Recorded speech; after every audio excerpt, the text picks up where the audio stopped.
Welcome to another edition of Around with Randall, your weekly podcast on making your nonprofit more effective for your community. And here is your host, the CEO and founder of Hallett Philanthropy, Randall Hallett. I'm honored that you take a few moments of your day to join me, Randall, on this edition of Around with Randall. Today we jump into the conversation around a support organization. Do you create your own foundation even though you are a nonprofit? Credit out to Katie in San Luis Obispo for sending in this question. And you can send me a question or a comment or a subject matter that's of interest to you at podcast@hallettphilanthropy.com. But today, Katie asked the question about when do we set up our own foundation? And so we'll jump right in. I think it's important to note that there'll probably be a little less tactical today and more rationale, because that's really the framework of the question posed to me. When do you do this? I want to begin at the top, work our way down, because there's really only one question that needs to govern all other parts of the discussion, debate, conversation that might occur when making this decision. And that is, will the creation of a foundation raise more money? If the answer is no, then you can stop right here, turn me off, and stop the conversation, maybe at your local nonprofit, and say we don't have to go any further. The only purpose of creating a foundation is, and we'll get into the kind of parts of the equation of why this works, really is to raise more money. If we're not raising more money, then it's just more work and more paperwork, more legal work, and it's not worth it. But there are justifications and reasons why a foundation might be advisable, might be supportive of the idea of raising more money. So think about your organization. If you already have a foundation, then some of this is going to make sense.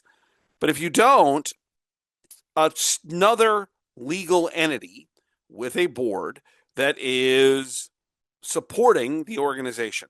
Maybe a way of saying this is that one organization is built to make things happen or to execute on the nonprofit mission. That's the main nonprofit. The foundation's role is to fund it. And so there is this premise that when we build out another entity, the foundation, it's there for really only one purpose: to find resources, revenue to support the overall efforts of the main nonprofit. So when we think about this, there probably are some triggers, some questions to be asked that get us into the discussion of whether or not it's appropriate. All of this is kind of what I'm hoping is a roadmap that will allow you to, if you need this, think about and ask the right questions primarily of your board, because they're the ones that have to kind of execute this and build this out. So let's start with some bigger questions around why a nonprofit would create a foundation. Well, it might be lots of different reasons. The first is that the complexity of the main nonprofit is such that the attention of the board, the attention of most of the executive function is on operations. And I'll give you an example.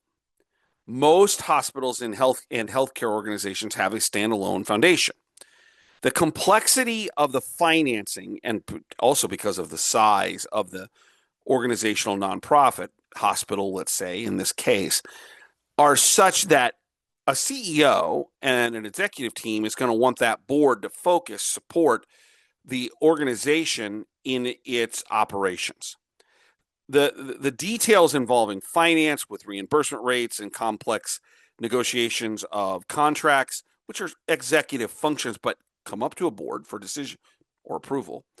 The idea of size and scope, meaning you could have a healthcare organization that is billions and billions of dollars with tens of thousands of employees, that the nature of healthcare is just complicated in terms of how things are executed and the liabilities involved and the mass structure that goes along, that it makes a lot of sense.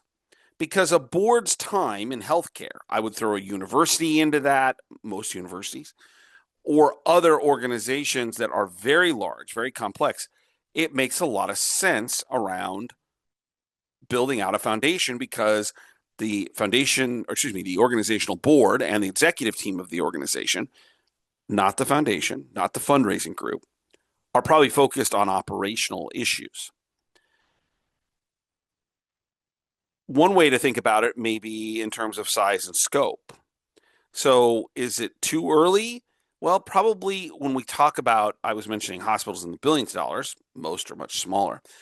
If your organization's exceeding 15 to 25 million, maybe raising 2 to 5 million. And I think the other thing is has stability, i.e. it's more than 10 years, 15, 20 years old. There's a really great conversation around why this is viable, why this issue needs to maybe be discussed.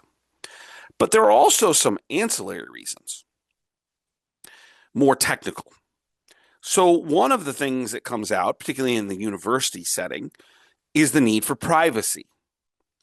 When you are a public institution, there are in every state, but they vary a little bit, the idea of responsibility of having open records, meaning very little is considered private because you're a public entity. It's the public's domain, the public's funds that support you if you're a public university. Now, if you're a private school, different conversation.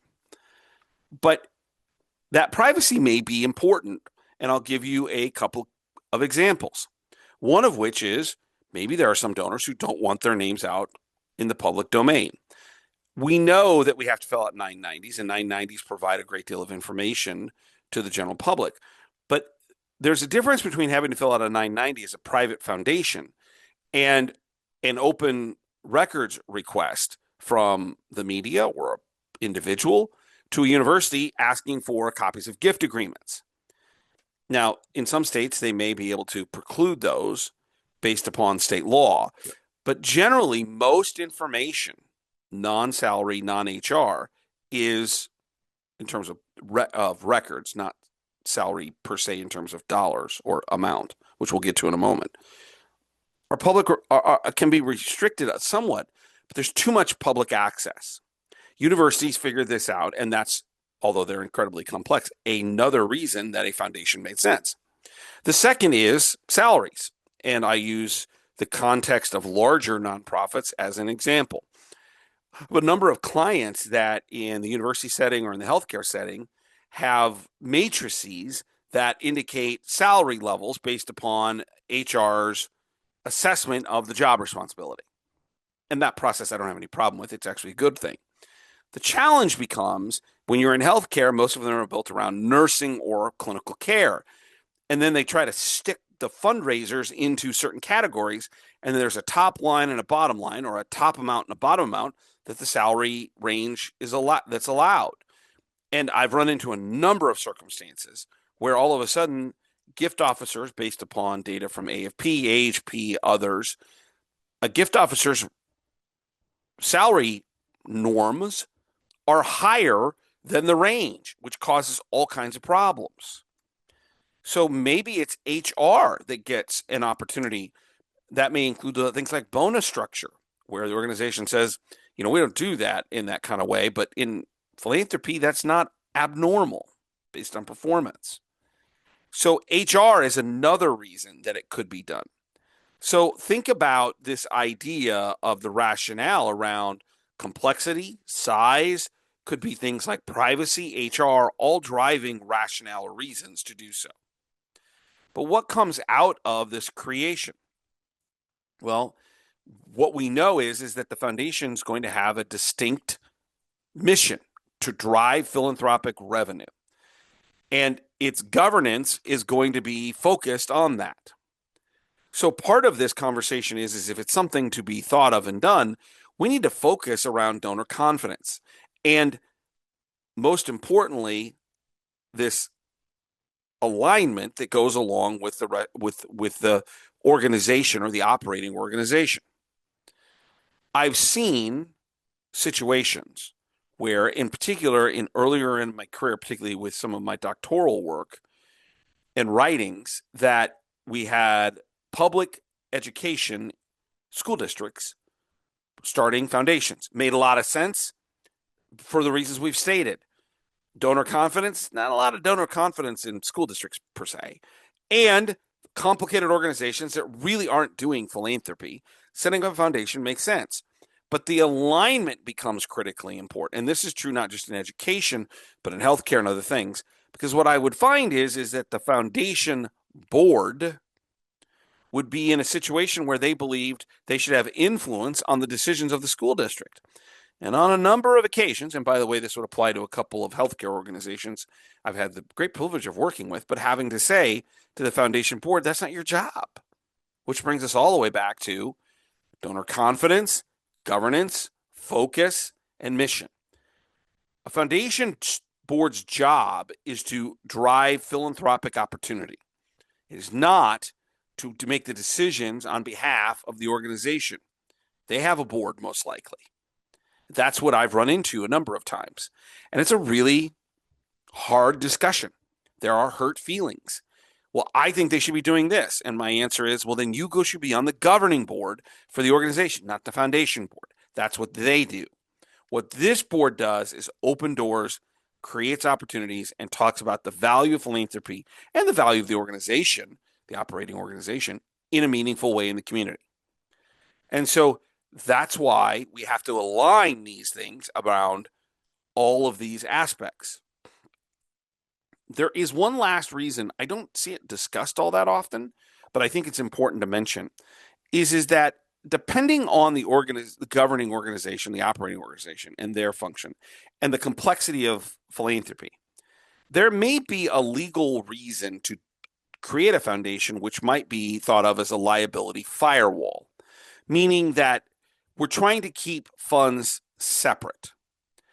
And really, unfortunately, the best example of that has been some news over the past 15 or 20 years around churches and behavior, abhorrent and beyond illegal, immoral behavior of epic proportions of the not the foundation, but the governing organization, and putting into peril a lot of philanthropic dollars. And so the more complex the operating organization, the more liability that it possibly could have. One way to protect philanthropic assets is to have them in a separate organization. And so that's another way of looking at the rationale as to why. If you wanted to put, again, hard numbers, if you're raising 2 to 5 million, it's probably worth a discussion.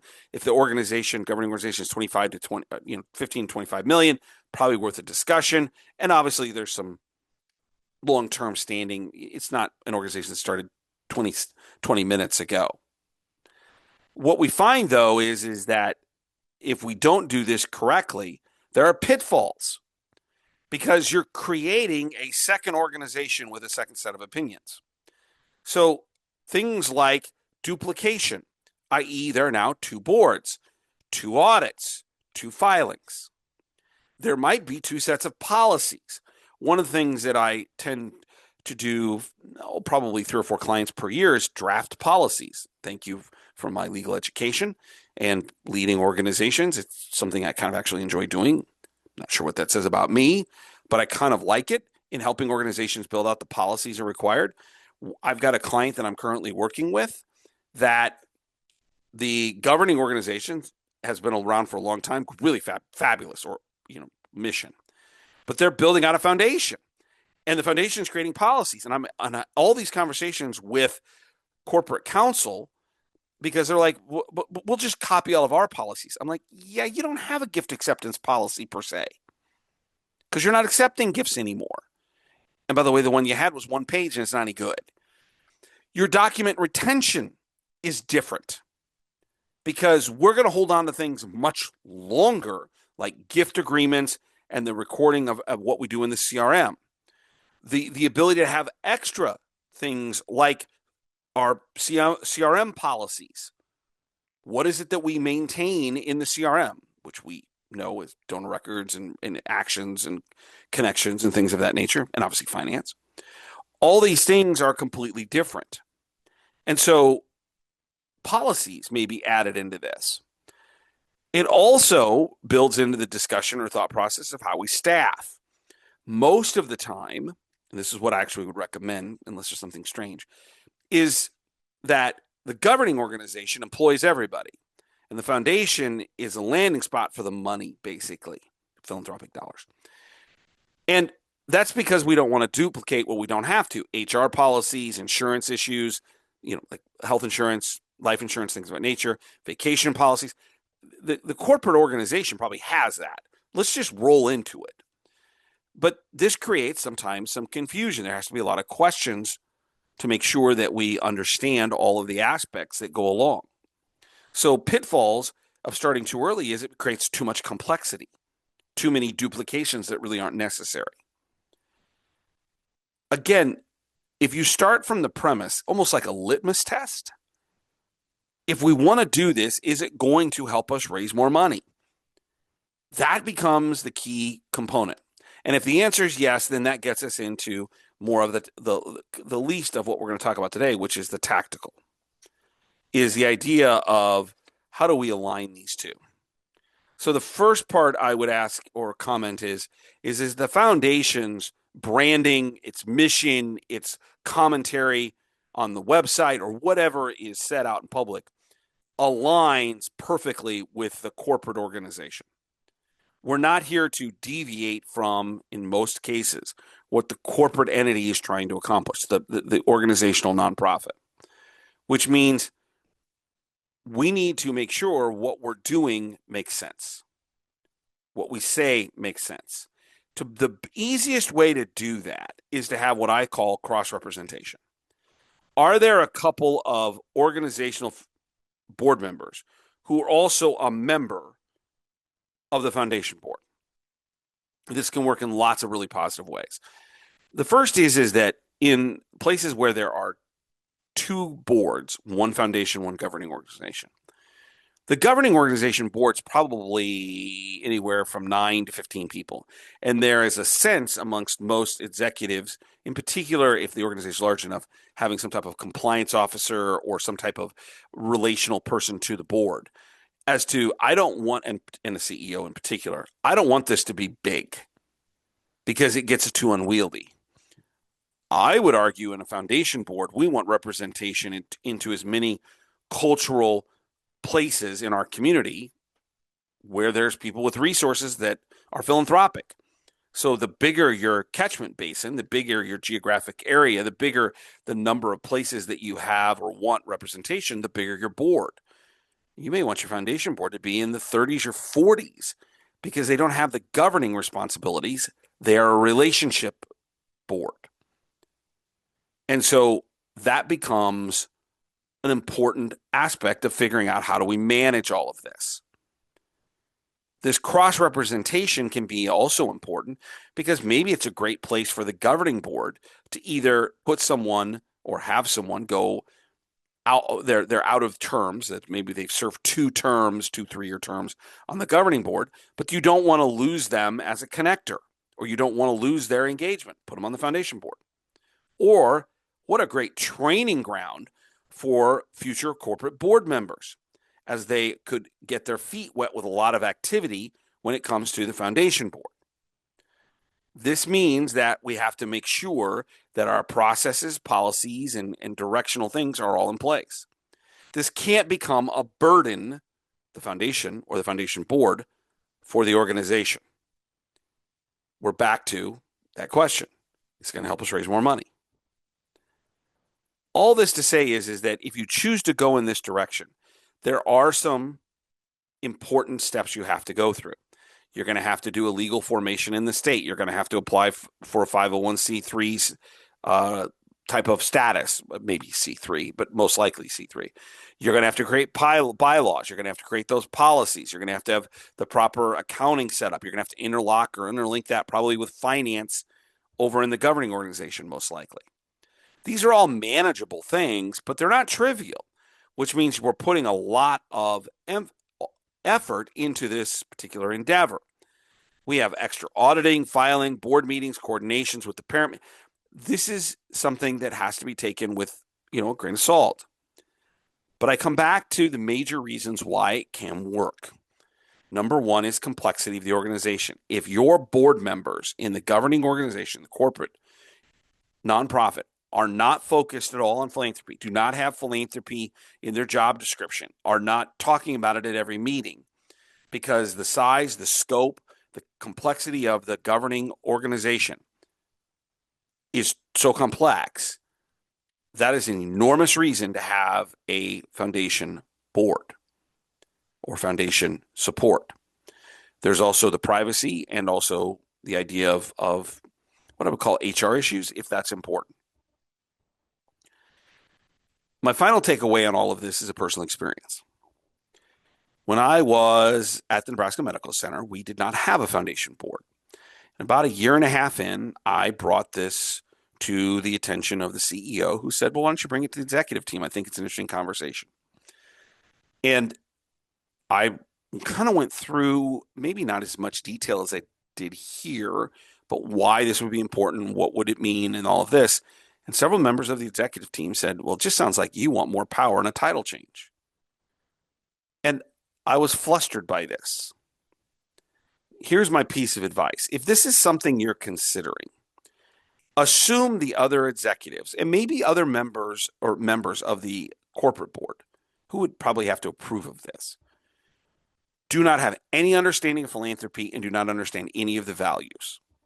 Do not understand that board members in a foundation that support another nonprofit, the governing organization, are there to open doors. They have very specific job responsibilities. It gets us access to philanthropic conversations that we can't get currently. That the amount of time that a nonprofit board, if there's not a foundation board, should spend in philanthropy is 30, 40, 50%, but they're not able to do that because the complexity of the, in my case, the hospital, medical center, academic medical center, was such that they couldn't spend that much time.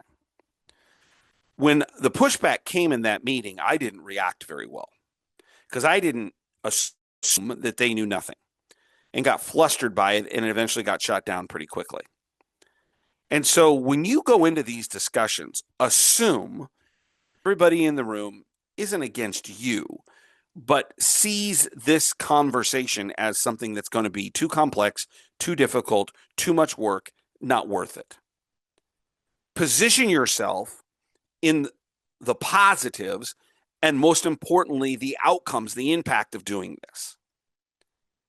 Talk about how many more relationships this could open the door to, that it would allow our staff to be more engaged in the community in the right philanthropic conversations, that it would shorten the ability for us from a pipeline perspective to get into the right doors, into the right discussions with the right philanthropists, would elevate the brand of why philanthropy is so important for the governing organization, will drive additional revenue into that organization in a meaningful way.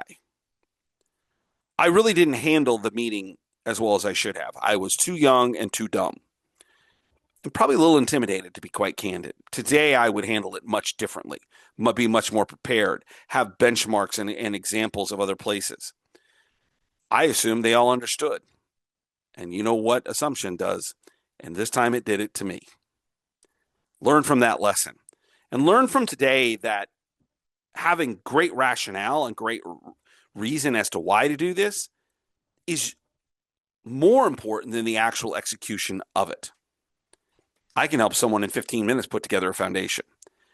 It takes much longer to build the credibility from the fundraising perspective, the rationale as to why this is important, finding the right political allies that can help you accomplish it, and having the understanding, the idea, the connection to what we're trying to accomplish. The reason you do a foundation that is in support of a governing organization is to drive more revenue. Nothing else matters.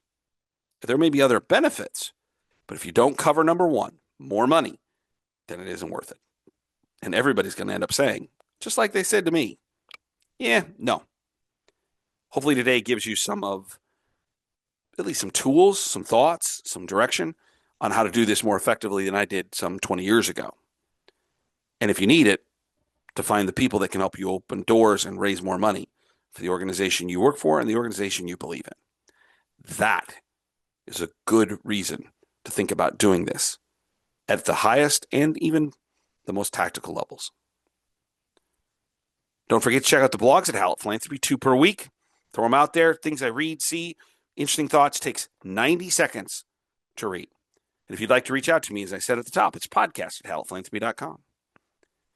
As we move toward a new year in 2026, I keep seeing, believing, hearing in my core, just connect to the concept that nonprofit work, philanthropy, is going to become more and more important in our community, to take care of and to work with the people, the things that are in need of assistance. Which brings me to my all-time favorite saying: some people make things happen, some people watch things happen, then there are those who wondered what happened. We are people. We work for organizations who make things happen. We partner with others, donors, board members, other people in our staffs and executive leaders in the organization who make things happen for the people, the things in our community that are wondering what happened. Pretty cool and needed. And hope you feel a little bit of that need and value and impact today and every day. Take a moment and realize the value you deliver in making your community a better place. And in doing so, know how important you are today, tomorrow, and in the future for a lot of people who are wondering what happened. I'll look forward to seeing you the next time, right back here on the next edition of Around with Randall. Don't forget, make it a great day.